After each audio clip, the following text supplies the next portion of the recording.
Diz o texto: Eis que naqueles dias e naquele tempo em que mudarei a sorte de Judá e de Jerusalém, congregarei todas as nações e as farei descer ao vale de Josafá. E ali entrarei em juízo contra elas por causa do meu povo e da minha herança, Israel, a quem elas espalharam entre os povos, repartindo a minha terra entre si. Lançaram sorte sobre o meu povo e deram meninos em troca de prostitutas e venderam meninas por vinho, que beberam. O que vocês têm contra mim, Tiro, Sidom e todas as regiões da Filístia? Estão querendo se vingar de mim? Se é isso que vocês querem, sem demora farei com que essa vingança caia sobre a cabeça de vocês.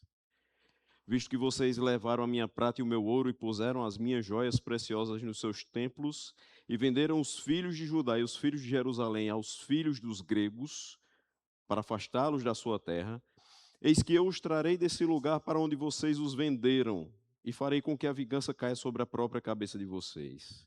Venderei os filhos e as filhas de vocês aos filhos de Judá, e estes os venderão aos sabeus, que são uma nação distante, porque o Senhor disse: proclamem isto entre as nações, declarem guerra santa e convoquem os valentes, que todos os homens de guerra se apresentem e se preparem. Transformem as suas lâminas de arado em espadas e as suas foices em lanças. Que o fraco diga: eu sou forte. Todos vocês, povos vizinhos, apressem-se e venham depressa e reúnam-se ali. Faze descer os teus valentes, ó Senhor. Que todas as nações se levantem e sigam para o vale de Josafá, porque ali me assentarei para julgar todas as nações vizinhas.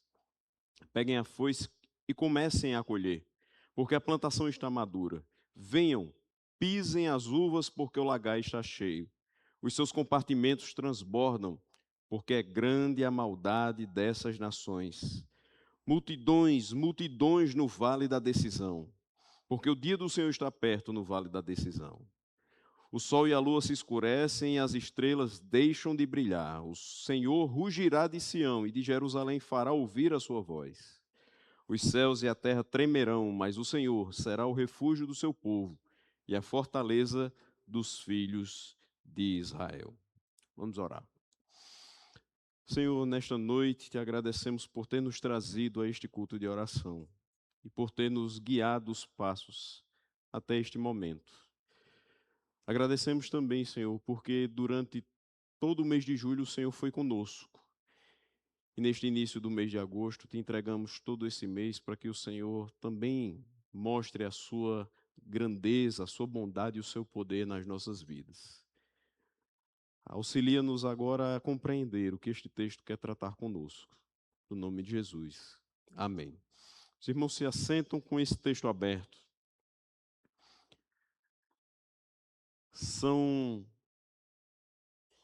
Faltam dias para completar 2 meses que eu estive aqui pregando também no culto de oração. Nesse meio tempo, tivemos o tempo de cuidado de Angélica. E nesse último final de semana foi ela que cuidou de mim. Domingo, certamente você não me viu aqui. E é pela graça de Deus que eu estou de pé hoje. Que foi o dia que eu voltei a trabalhar. E Deus me dá a alegria de poder pregar nessa noite. Mas foram dias quase sem voz e muita febre. Mas nada que fosse tirar a alegria de poder subir à casa do Senhor novamente. E já é um motivo de gratidão. E hoje, meus irmãos, esse texto está distante daquele último que a gente pregou sobre Joel 2, do 28 ao 32, mas eu tenho certeza que se você esteve aqui, você lembra que eu não falei muito de juízo, não. A gente parou um pouquinho de falar tanto sobre juízo e a gente falou de uma alegria da promessa de derramamento do Espírito Santo. Foi Joel 2, do 28 ao 32. E esse texto de hoje faz referência a esse texto, obviamente não só porque é continuidade, mas ele aproveita alguma coisa desse texto. E o que eu mais gosto desse texto de Joel é quando ele diz no versículo 32, quando ele fala o seguinte: e acontecerá que todo aquele que invocar o nome do Senhor será salvo. O texto do versículo 32 começa dizendo isso. E, e é interessante que, se a gente for olhar para todo o restante do livro, todo o restante da mensagem que é enviada por Deus através do profeta Joel, você vai olhar e vai dizer assim: mas tanta gente errou, tanta gente pecou. Pois é, mas no fim de tudo, mesmo quem errou muito, pecou muito, mas um dia se arrependeu dos seus pecados e invocou o nome do Senhor, esse será salvo. E eu começo falando sobre isso, que independente do que aconteceu lá atrás, independente das coisas mais feias que foram produzidas por nós, sempre há uma chance, se estiver dentro do propósito de Deus, de que nós venhamos a nos arrepender, invocar o nome do Senhor e ser salvos.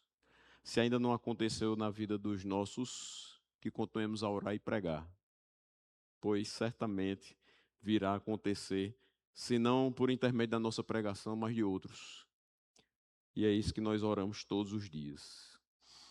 Esse texto aqui eu vou começar com a introdução do Matthew Henry, que comenta muito bem esse capítulo 3, e ele diz que todo esse capítulo, que eu dividi em duas partes, hoje do 1 ao 16, em outra oportunidade do 17 ao 21, é um comentário sobre essa promessa, porque ele diz assim, no finalzinho do versículo 32, porque no monte Sião e em Jerusalém estarão os que forem salvos, como o Senhor prometeu.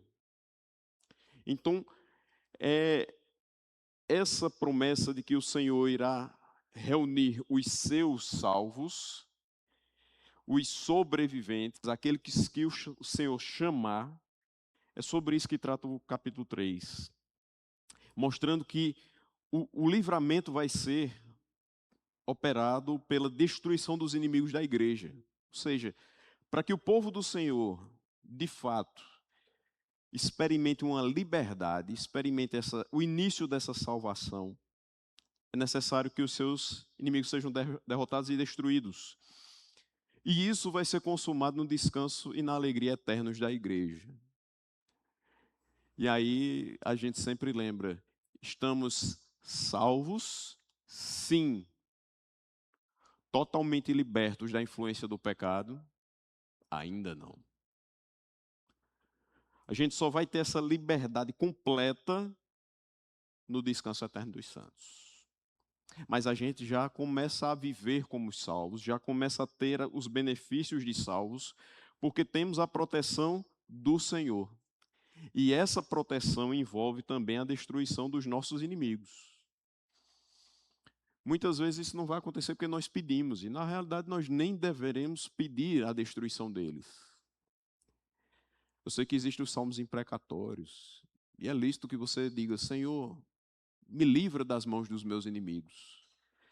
Mas a gente não vai mais fazer como os salmistas que diziam: Senhor, quebra os dentes deles, atravessa-os com lanças.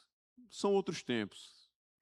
A gente pode pedir que o Senhor nos proteja e destrua os intentos malignos que estão sendo perpetrados por várias pessoas ao nosso redor. E todas as vezes que esses intentos forem destruídos, não necessariamente as pessoas, nós vamos perceber que Deus está nos livrando e está cuidando de nós. Isso que Matthew Henry começa comentando aqui foi em parte cumprido no livramento de Jerusalém, da tentativa que Senaqueribe fez sobre a cidade nos dias de Ezequias, e posteriormente na volta dos judeus saindo do seu cativeiro na Babilônia.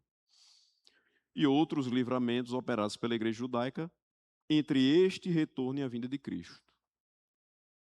Mas ele tem uma referência mais distante, que é a grande redenção operada por Jesus Cristo em nosso favor e a destruição dos nossos inimigos espirituais e todos os seus agentes, e terá o seu pleno cumprimento no juízo do grande dia. Então, veja como esse texto ele já aponta para parte do livramento e parte dessa salvação eterna, sendo já cumprida na vida desses irmãos, mas apontando para o final e grandioso dia do Senhor. Joel fala muito sobre o dia do Senhor e hoje ele vai descrever mais uma vez para a gente o dia do Senhor. Mas já que ele fala do julgamento das nações inimigas, a gente precisa saber quais são as razões para esse julgamento, e elas estão presentes do versículo 1 até o versículo 8. Vamos ler novamente o versículo 1. Eis que naqueles dias e naquele tempo em que mudarei a sorte de Judá e de Jerusalém, versículo 2 a gente completa: congregarei todas as nações e as farei descer ao vale de Josafá. E ali entrarei em juízo contra elas por causa do meu povo e da minha herança, Israel, a quem elas espalharam entre os povos, repartindo a minha terra entre si. Eu não parei no versículo 1 porque essa vírgula acaba com a gente. Então tem que continuar o texto até onde ele vai, para que a gente não se atrapalhe depois.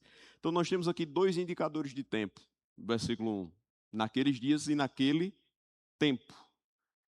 Naqueles dias e naquele tempo está apontando para os eventos que vão ser descritos no capítulo 2, a partir do versículo 18, quando a gente falou sobre a compaixão de Deus. Então, todos aqueles eventos do versículo 18 em diante do capítulo 2, depois você faz a revisão em casa, são descritos aqui, naqueles dias e naquele tempo. Se ele estivesse falando neste, seria mais próximo, ou seja, um evento mais recente.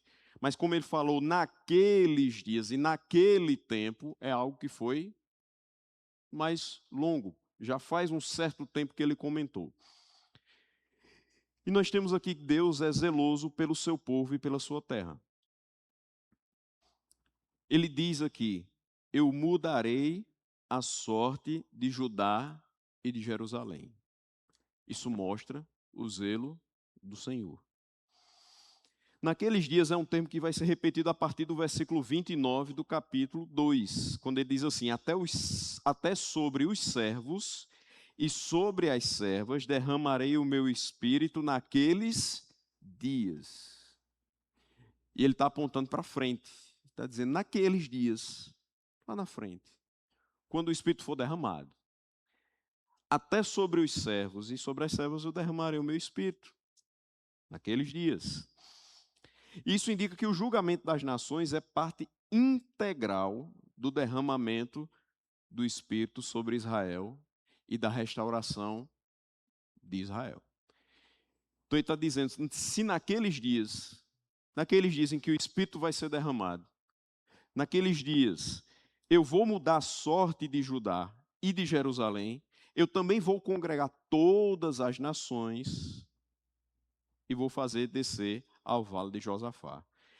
E lá entrarei em juízo contra elas, contra as nações, por causa do meu povo, o zelo do Senhor pelo seu povo, e da minha herança. Quem é o seu povo e quem é a sua herança? Está entre vírgulas. Israel, a quem elas espalharam entre os povos, repartindo a minha terra entre si. Veja, aqui o foco está no ataque de Deus ao inimigo. A forma de mostrar zelo e a forma de se vingar daquilo que eles fizeram, que as nações fizeram, espalhando Israel entre os povos, repartindo a sua terra entre si, é dizer: eu vou congregar todas essas nações no vale de Josafá e entrarei em juízo contra elas. Então, é o ataque de Deus ao inimigo e, ao mesmo tempo, a proteção dele ao seu povo. Talvez você já tenha percebido em alguns contextos esportivos que a melhor defesa é sempre o ataque. Ou seja, para proteger o seu povo, então Deus ataca aqueles que já haviam atacado Israel. Ou seja, na realidade não é uma provocação de Deus contra as nações, é a resposta de Deus contra a provocação daquelas nações contra ele mesmo. Porque quando essas nações fizeram o que fizeram contra Israel, não estavam mexendo com Israel, mas estavam mexendo com o Deus de Israel. Talvez não tivessem prestado atenção nisso, mas agora estão sendo avisados de que foi isso que fizeram. Ele diz que mudará a sorte de Judá e de Jerusalém. É uma continuação dos eventos do 2:32. Quando ele diz que todo aquele que invocar o nome do Senhor será salvo. E os que forem salvos, como o Senhor prometeu, estarão ali reunidos. E entre os sobreviventes, aquele que o Senhor chamar. Então, todos aqueles que tiveram a sua vida transformada ao invocar o nome do Senhor e foram salvos, agora terão a sua sorte mudada. Isso me lembra muito de Jó. Jó teve a sua sorte mudada quando orava pelos seus amigos. Ter a sorte mudada é algo muito bom, porque você percebe que não foi por sua ação. Você não consegue mudar a própria sorte. Veja, aqui quando ele fala, eu mudarei a sorte de Judá e de Jerusalém, ele vai mudar o contexto, ele vai mudar a história, ele vai mudar o rumo da situação em que eles se encontram. Não tem a ver com a sorte que a gente geralmente escuta por aí, né? Fulano teve sorte, o carro tirou um fino do dele. Não, além de foi sorte, foi imperícia de um e imperícia do outro.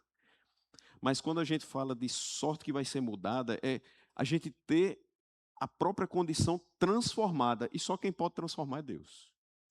Então, se você teve a sua sorte mudada, glória a Deus.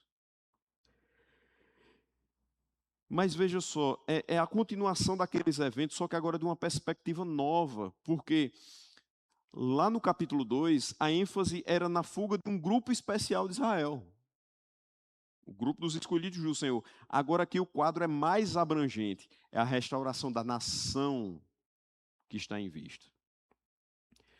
Essa restauração da sorte de Judá e de Jerusalém vai acarretar em um chamado a todas as nações. Está aqui o versículo 2. Eu congregarei todas as nações e as farei descer ao vale de Josafá. Então, elas vão ser trazidas diante de Deus para responderem pelas ofensas que fizeram contra o seu povo. E preparando esse texto já há 2 meses, porque eu fiquei, durante o tempo que estava cuidando de Angélica, adiantando os sermões de Joel, para não chegar de última hora e, quando o pastor Rony me convocasse, eu estar, e agora? Né? Então, vinha eu analisando esse texto e me lembrando muito do Salmo 73. Por que essa relação? Tem uma relação direta? Não. Mas na minha cabeça surgiu. Por quê? Porque às vezes a gente olha para essa frase, elas vão ser trazidas perante Deus para responder pelas ofensas feitas contra o seu povo. Quantas vezes a gente já viu o ímpio agir contra o justo e não acontecer nada? E a gente ficar com raiva porque não aconteceu nada. Não é possível. Deus não está vendo um negócio desse, essa injustiça, essa maldade. Deus não está prestando atenção no que está acontecendo. Até quando isso vai acontecer e Deus não vai agir com justiça para com esse povo? E a gente vê maldade por cima de maldade e a gente acha que Deus está dormindo, né? Não está. Tem um momento certo da sua justiça vir. E aqui é o momento certo. Essas pessoas das nações que fizeram mal contra Judá e Jerusalém agora vão ter que responder. Ou seja, não tenha inveja do ímpio. Não fique pensando nas coisas que ele porventura tenha feito e nada aconteceu. A princípio nada aconteceu. Asaf depois veio perceber que ao fim deles. Percebi o fim deles e eu vi que não era boa coisa. A gente olha para essas nações e diz assim, o fim delas também não é boa coisa. Porque depois de dizer que vai reuni-los perante si, ele diz que o local para convocação é o Vale de Josafá. E o Vale de Josafá, o nome desse vale significa Yahweh julga, o Jeová julga, o Senhor julga. É um vale de julgamento. Tem tudo a ver. Porque, apesar de não sabermos a localização desse vale, o que importa é que depois de dizer, eu quero que todas elas estejam perante mim, no vale onde eu julgo, eu entrarei em juízo contra elas.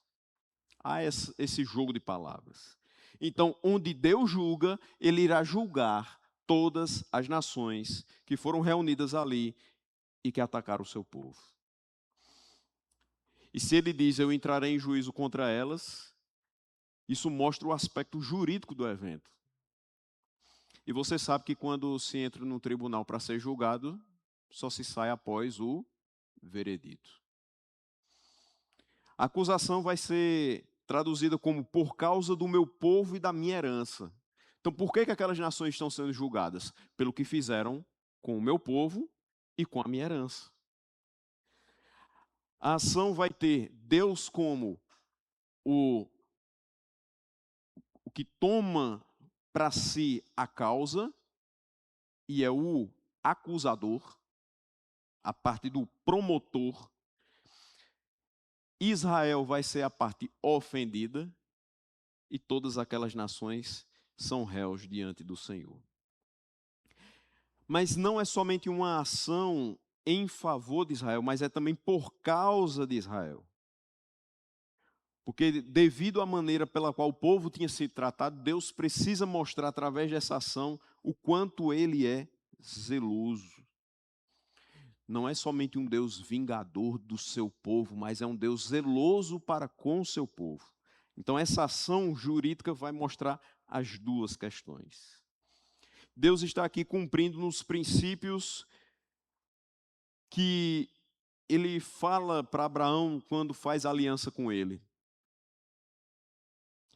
Enfaticamente, ele assegura bênçãos àqueles que abençoarem Abraão e a sua posteridade, mas também diz que amaldiçoaria aquele que o amaldiçoar.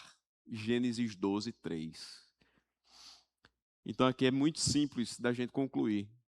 Se aquelas nações tivessem abençoado o povo de Deus, receberiam bênçãos do Senhor. Mas, da forma que trataram o povo do Senhor, seriam agora amaldiçoadas com o juízo de Deus. E outras acusações contra os réus vão ser registradas. A primeira, vocês espalharam o meu povo por entre os povos. Diversas vezes Israel foi exilado ou deportado. As tribos do norte foram levadas para a Síria. Você pode ver isso em 2 Reis 17, 6. Isso aconteceu no ano 722 a.C.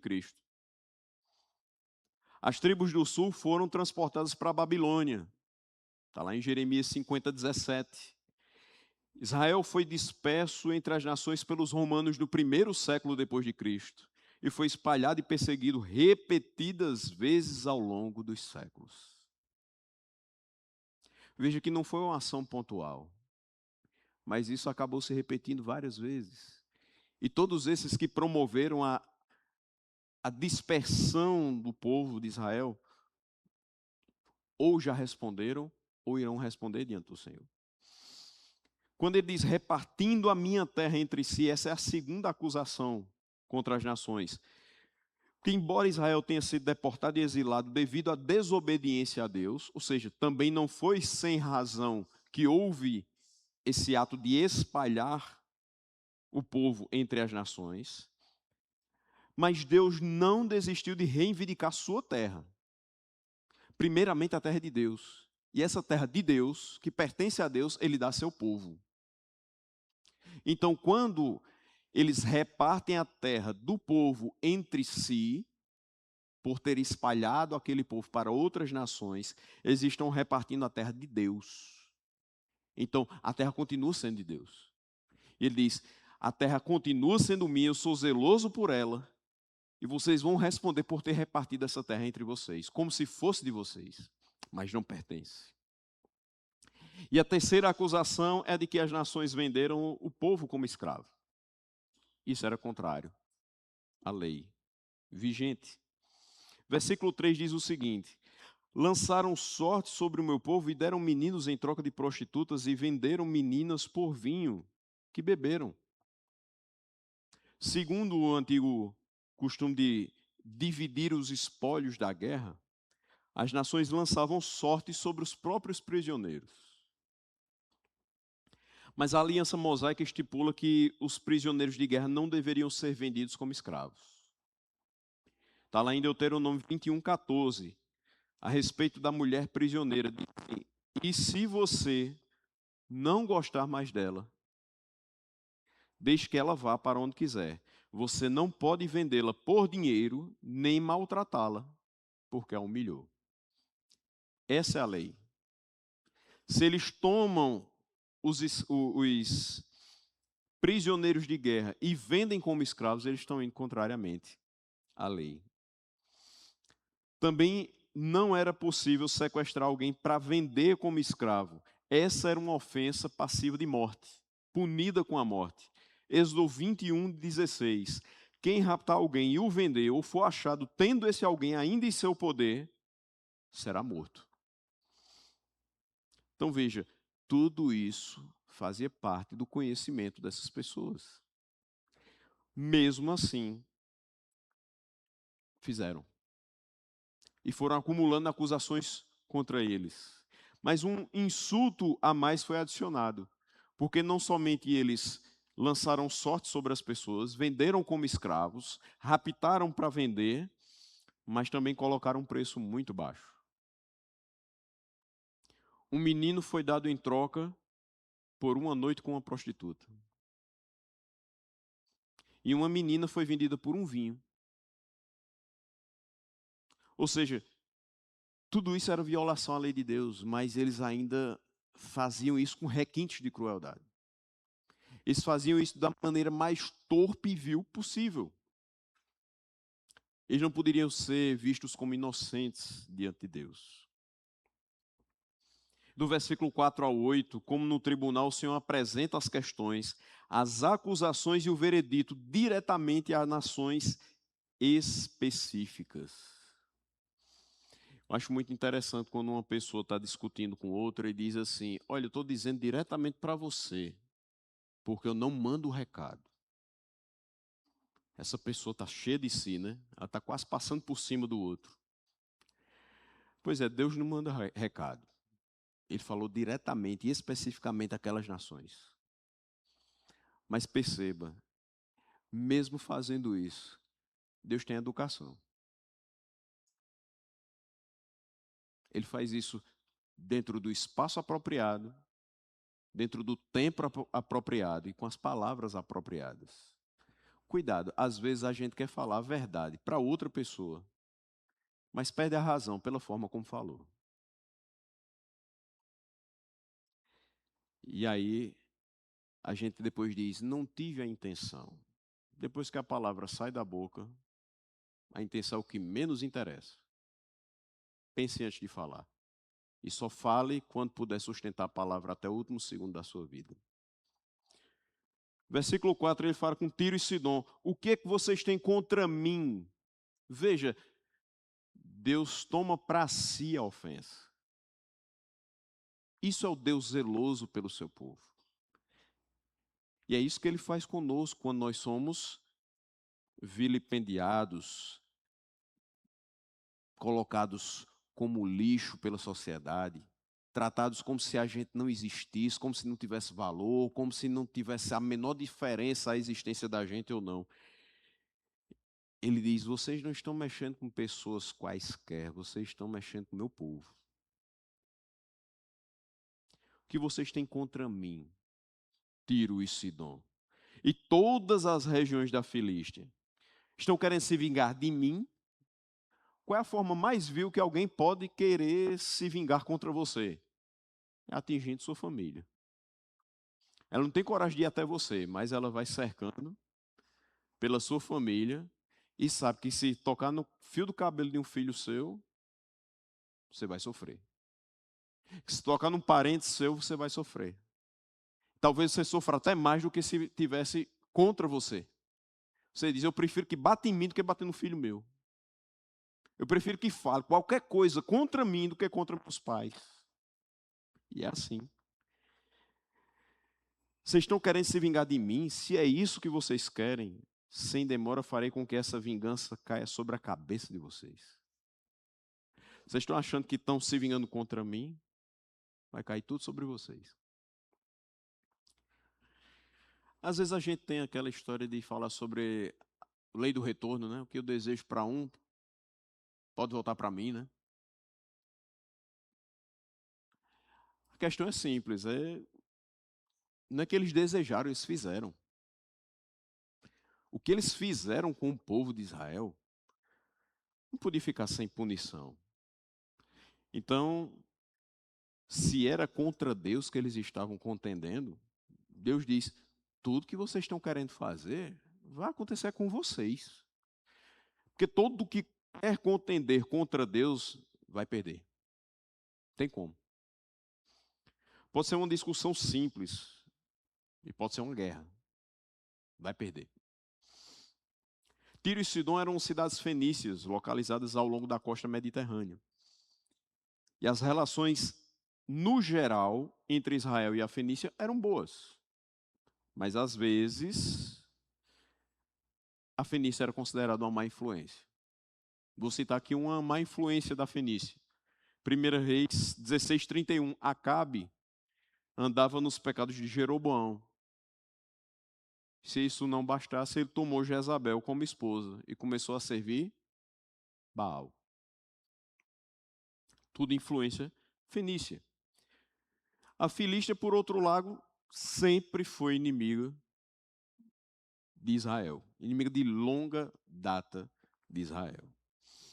Quando é falado, farei com que essa vingança caia sobre vocês, meus irmãos, Deus não sugere que pode fazer algo com alguém. Se ele diz que vai acontecer, se ele afirma sem demora, farei, é sem demora mesmo. Ele vai fazer. Então que eles se preparem para o dia que o Senhor fizer. E finalmente eles receberam a paga dos seus atos contra o povo de Deus. Deus os castigou ao permitir que Sidom fosse escravizada por Antíoco III em 345 a.C. Tiro foi sitiada pelos babilônios em 586 e foi conquistada pelos gregos sob o comando de Alexandre o Grande em 332. Entre Tiro e Sidom, 13 anos. Desculpa o pastor Rondo, que não gosta do número, mas é o jeito. 13 anos entre a derrocada de um e de outro. Sem demora, farei com que toda essa vingança recaia sobre a cabeça de vocês. Demorou muito mesmo. Mas por que tanta potência no juízo de Deus contra esse povo? Vamos ver por quê. A gente já viu a questão de eles terem repartido o povo, de eles terem vendido meninos em troca de prostitutas, meninas em troca de vinho. Mas eles também levaram a prata e o ouro, diz o versículo 5. Puseram as suas joias preciosas nos seus templos. Ou seja, eles haviam se apoderado injustamente da prata e do ouro de Deus. Eles pegaram aquelas coisas, aquelas joias preciosas, e levaram como troféus da sua vitória sobre Israel. Estava lá nos templos deles, como que dizendo assim, vencemos Israel. Mas não só vencemos Israel, triunfamos sobre o Deus deles. Está aí tudo que pertence ao Deus deles. O ouro dele, a prata dele, agora é nossa. Está achando pouco? Versículo 6. Venderam os filhos de Judá e os filhos de Jerusalém aos filhos dos gregos, só para afastá-los da sua terra.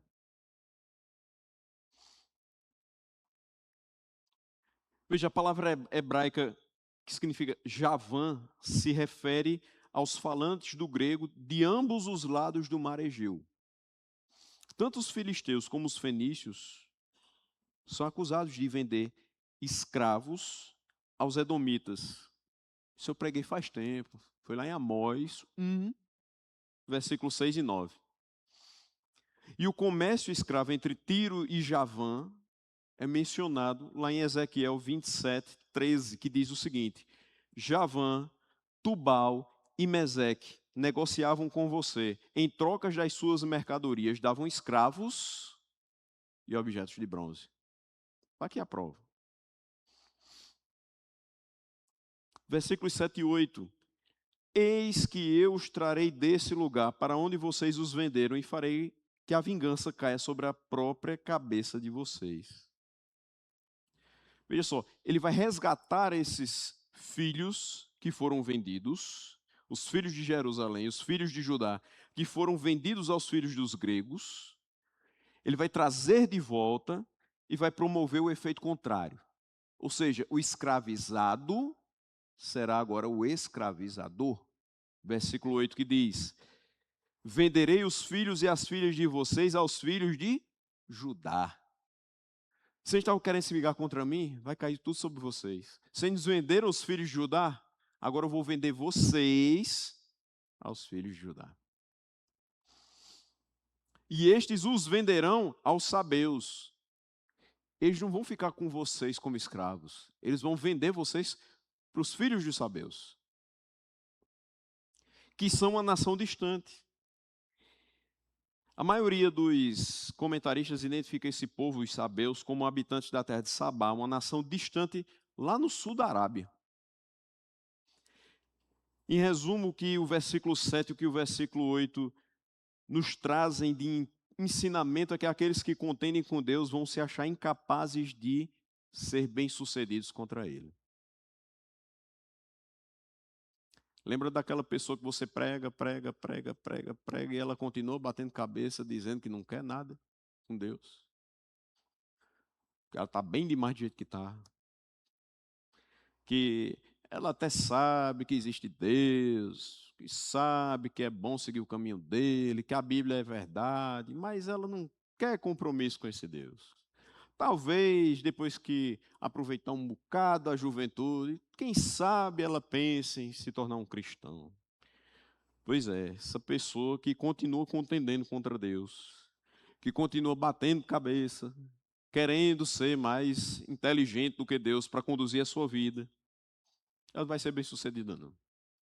Vai demorar muito a ela perceber o que é que eu estou fazendo. Se toda vez que eu planejo alguma coisa sai errado. Até o dia em que alguém vai dizer o seguinte: os seus planos podem ser frustrados, menos os de Deus. Jó foi um que entendeu isso. Eu sei que tudo podes. Nenhum dos teus planos pode ser frustrado. Os meus podem ser a todo momento. Que sejam. Sempre sejam. Se forem para dar lugar aos teus planos. O Senhor vai recompensar repentinamente. Eles não vão nem saber de onde está vindo. Ele diz: rapaz, eu nem percebi. De onde é que veio isso? Eu não estava preparado para esse juízo. Veio. Porque Deus nem tarda e nem falha. Chega na hora certa. Só que ele vai estar desavisado, ele não vai ter tempo de impedir a ação, porque ninguém impede a ação de Deus. Se Deus o reprova, logo ele vai trazer a ruína. Então, eles não vão ter sucesso na maldade que planejaram contra o povo de Deus e vão ser pagos na mesma moeda. Vocês me escravizaram, agora serão escravizados. Agora a gente sabe por que vai ter julgamento. Justo julgamento. Mas aí vem o versículo 9 para frente, uma descrição do juízo no dia do Senhor. Versículo 9 até o versículo 16. Interessante, no versículo 9 até o 11, é Joel que fala.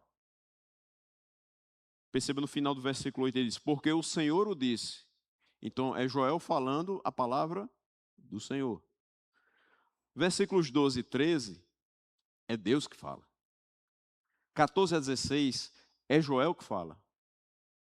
Então, quando Joel fala, ele é porta-voz do Senhor. Lembre sempre disso. Vamos começar do versículo 9. Proclamem isto entre as nações, declarem guerra santa e convoquem os valentes, que todos os homens de guerra se apresentem e se preparem. Então, os guerreiros deveriam consultar a vontade dos seus deuses antes do comprometimento militar. Alguns comentaristas vão ver esse chamado como uma declaração irônica. seja, as nações saem a se consagrar para a guerra, sem saber que quem é que vai ser o seu adversário? Deus. Ou seja, eles vão declarar a guerra santa e convocar os valentes. Os homens de guerra se apresentam e se preparam. Para quê? Para perder. Você se prepararia para uma guerra que já sabe que o resultado vai ser derrota? Acho que não, né? Mas eles não sabiam. Eles não sabiam quem era o adversário e muito menos que o resultado seria uma derrota. Mas quem se prepara para uma guerra contra Deus, já saia sabendo que é goleada para o Senhor. E aí ele vai dizer o seguinte: vocês têm que se preparar de tal forma que tudo vai virar arma. Versículo 10. Transforme as suas lâminas de arado em espadas, as suas foices em lanças. Ou seja, tudo que vocês usavam para a agricultura agora vai virar arma. Se preparem do jeito que vocês puderem. Que o fraco diga: eu sou forte. Nessa hora você imagina todos os homens fortes da colheita, da construção, pegando seu instrumento de arado, transformando em espadas, as foices em lanças, e também vindo aqueles pequenininhos, frágeis, magrinhos, que diziam: meu corpo não foi preparado para a guerra, eu não tenho habilidade para a guerra, eu sou fraco. Mas ele agora tinha que dizer o quê? Eu sou forte, porque todos foram convocados.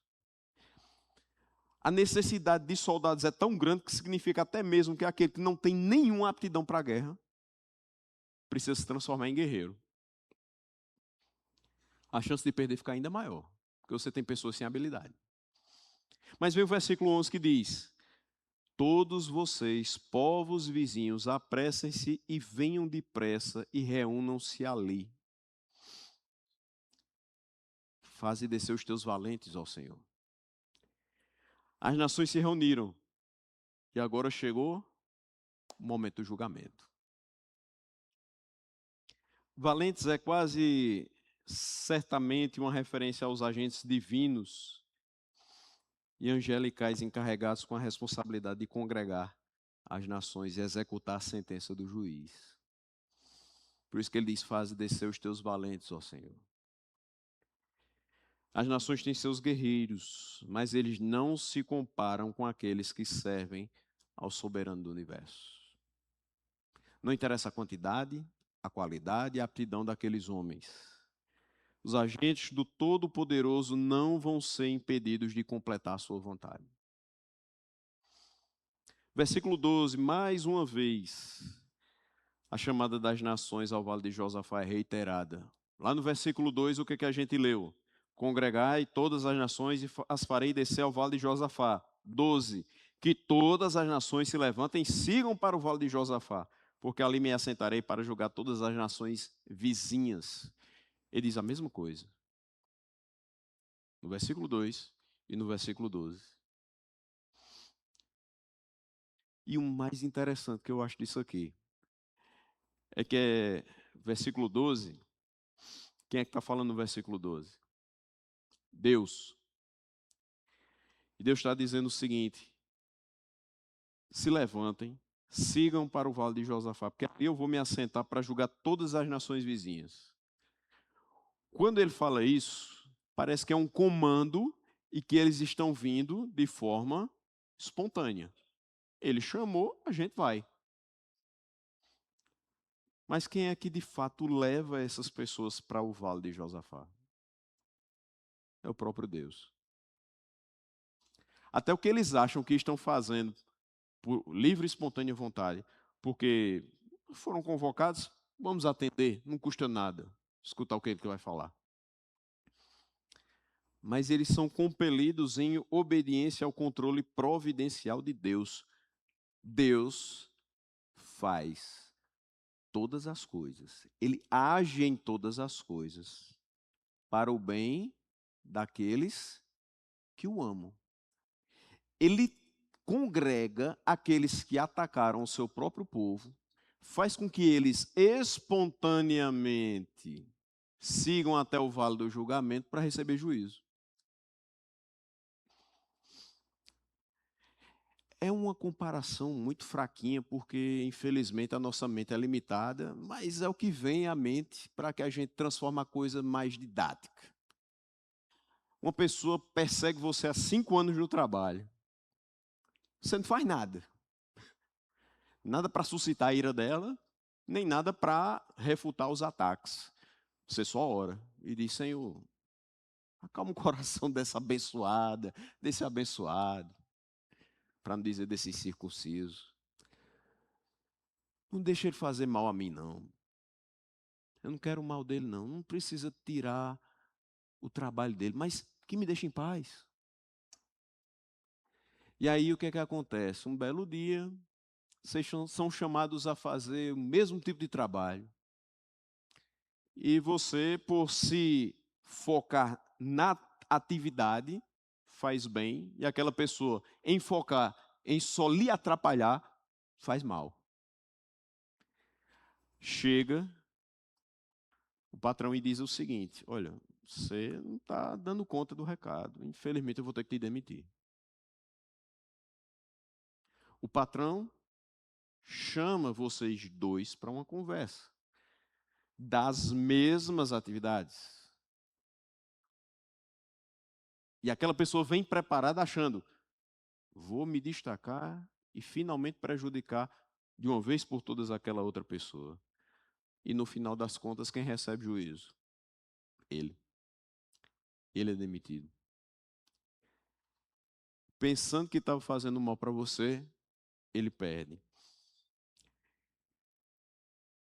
Aquelas pessoas que acham que vão fazer alguma coisa contra nós e que vão se sobressair, não esperam pela providência de Deus em defender o seu povo, em proteger o seu povo e corrigir os culpados. Ali ele vai se assentar para julgar. Meus irmãos, ele antes é retratado como o promotor, o acusador. Ele apresenta as evidências irrefutáveis para apoiar cada uma das acusações levantadas, mas agora ele é o juiz. Ele diz: agora eu vou me assentar para julgar todas as nações vizinhas. Primeiro ele reúne todas as acusações, todas as provas, e agora ele julga. É bem amarrado. E a expressão para julgar, nesse caso, vai além do conceito de ouvir as evidências e redigir o veredito. Vem punição também. Versículo 13 diz: peguem a foice e comecem a colher, porque a plantação está madura. Venham, pisem as uvas, porque o lagar está cheio. Os seus compartimentos transbordam, porque é grande a maldade dessas nações. A ordem para o início do julgamento é seguida de imediato pelo veredito. Veja, ele emprega aqui duas metáforas tomadas da agricultura. A primeira delas, a colheita. Peguem a foice e comecem a colher. O que ele está querendo dizer? É a derrubada dos exércitos. Peguem a foice e comecem a colher. É uma execução vivamente retratada. No versículo 10, ele tinha falado: transformem as suas lâminas de arado em espadas e as suas foices em lanças. Para aqueles que tinham atacado o povo do Senhor. E agora a ordem é: os valentes do Senhor, peguem a foice e comecem a colher. A colheita descreve a derrubada dos exércitos, enquanto o lagar ilustra de forma pitoresca o derramamento de sangue que se segue. Esse lagar já está transbordando. A matança é grande. E a ordem para lançar a foice é dirigida aos valentes do versículo 11. Como ceifadores de Deus, eles devem iniciar a colheita. A foice era usada para cortar caules dos cereais amadurecidos. Mas agora está sendo usada para colher aqueles que atacaram o povo do Senhor. Ele alterna agora do tema colheita de grãos para o do lagar. E os ceifadores recebem a ordem: vinde, pisai, porque o lagar está cheio. Está cheio de uvas que precisam ser prensadas. Não somente o lagar estava cheio, mas estava transbordando os seus compartimentos. Ou seja, o peso da enorme massa de uvas empilhadas iniciava o escorrimento do suco, até mesmo que fossem pisadas. É essa a visão, só que agora, sangue daqueles que estão sendo colhidos. E ele diz, porque é grande a maldade dessas nações. Então, a colheita e a completa prensa das uvas, expressas agora em termos morais de grande maldade, simbolizam a abundância do mal das nações congregadas. Do mesmo jeito que foi grande a maldade, grande é a recompensa que eles têm. Versículo 14, multidões, multidões no vale da decisão, porque o dia do Senhor está perto, no vale da decisão. Então agora você contempla aquelas multidões congregadas, e Joel irrompe como orador, espantado ficou com as multidões reunidas ali pelo julgamento. Ele repete, multidões, multidões no vale da decisão. Muita gente. Muita gente. Exércitos imensos ali reunidos, para que no vale da decisão o Senhor, por fim, executasse a sua sentença. Ele reuniu primeiro no vale do julgamento, e agora, de forma decisiva, definitiva, ele expressa a sentença. O dia do Senhor está presente, chegou. Os que foram queimados estão presentes. O julgamento deve começar. E o versículo 15 diz: o sol e a lua se escurecem. As estrelas deixam de brilhar. Versículo 16: o Senhor rugirá de Sião e de Jerusalém fará ouvir a sua voz. Os céus e a terra tremerão, mas o Senhor será o refúgio do seu povo e a fortaleza dos filhos de Israel. Há uma impressionante mudança que vai ser feita no reino da natureza. O sol e a lua vão ser escurecidos. Onde é que a gente já viu isso? Volta um pouquinho, capítulo 2, versículo 31. No derramamento do Espírito Santo, o sol se transformará em trevas, escurecerá, e a lua em sangue, até que venha o grande e terrível dia do Senhor. Versículo 15, o que é que está acontecendo? E versículo 16, o dia do Senhor já chegou.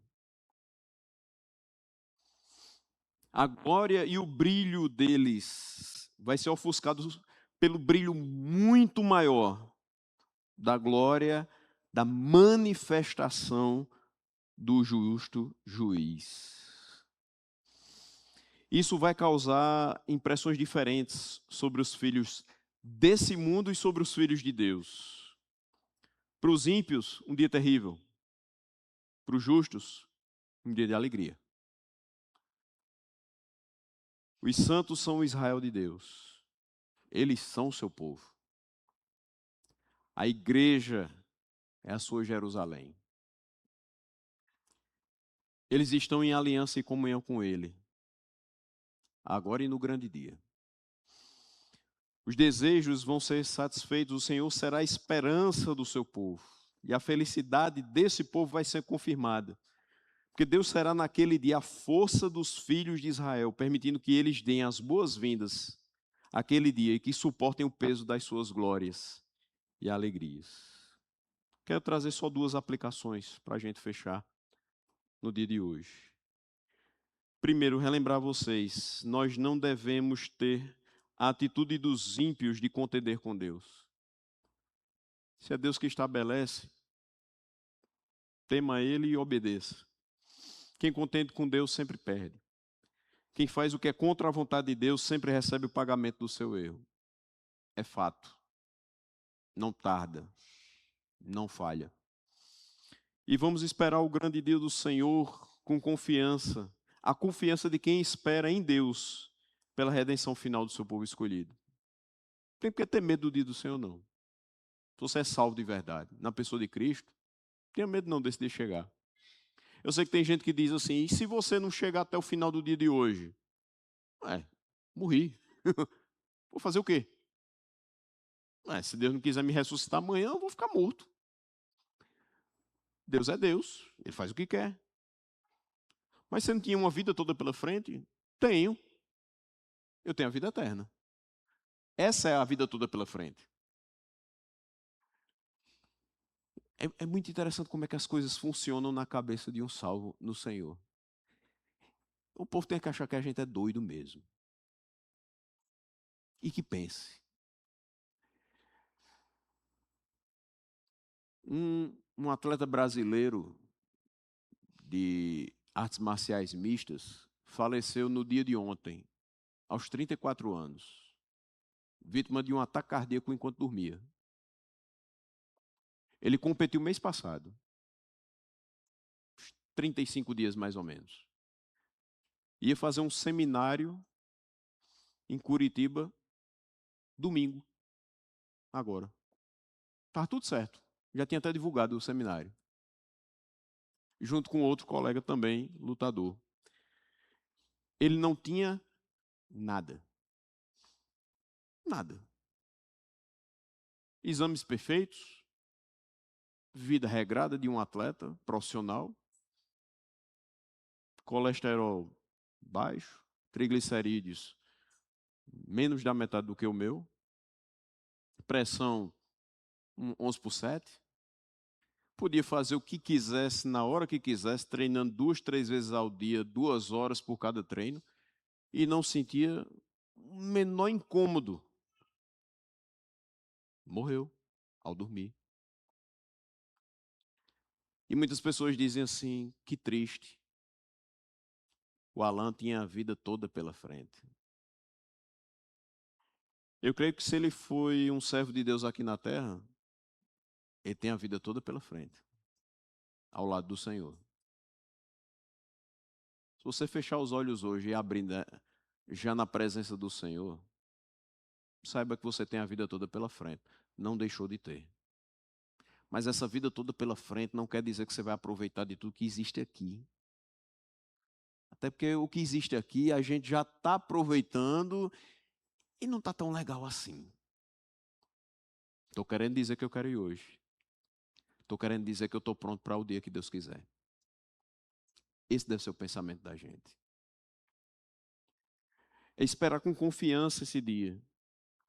Porque para nós vai ser um dia de alegria e de glória. Porque nós suportamos com a graça de Deus todos os desafios desse mundo. Você imagina o que é finalizar a sua vida, sei lá, com mais de 90 anos, olhar para toda aquela vastíssima história e dizer assim, valeu a pena. Eu sei para onde eu estou indo. Só basta isso. Eu não tenho nada para deixar para meus filhos. Não precisa. O legado é dizer assim, valeu a pena viver com Cristo todos esses 90 e poucos anos. Isso quer mais. É provar para as pessoas, olha, eu tive dificuldades, eu tive percalços, eu fui meu grande inimigo durante esse tempo todo, mas pela graça de Deus cheguei lá. Você foi obediente aos mandamentos do Senhor, cumpriu a sua vontade, como fruto do poder dele que nós opera. É isso que a gente precisa ter em mente. Que a gente volte para casa sabendo, o dia do Senhor vai ser terrível. Para quem ataca o povo do Senhor. Mas para o povo do Senhor, é alegria. Que chegue, que venha, que seja breve. Não tão breve quanto alguns pensam que vai ser. A gente não pode marcar. A gente não sabe quando vai ser. Mas quando for, sorria. Porque o Senhor veio lhe buscar. Confie. Continue vivendo na confiança no Senhor. Não largue a mão dele. O Senhor é zeloso pelos seus. É a sua esperança e o seu protetor.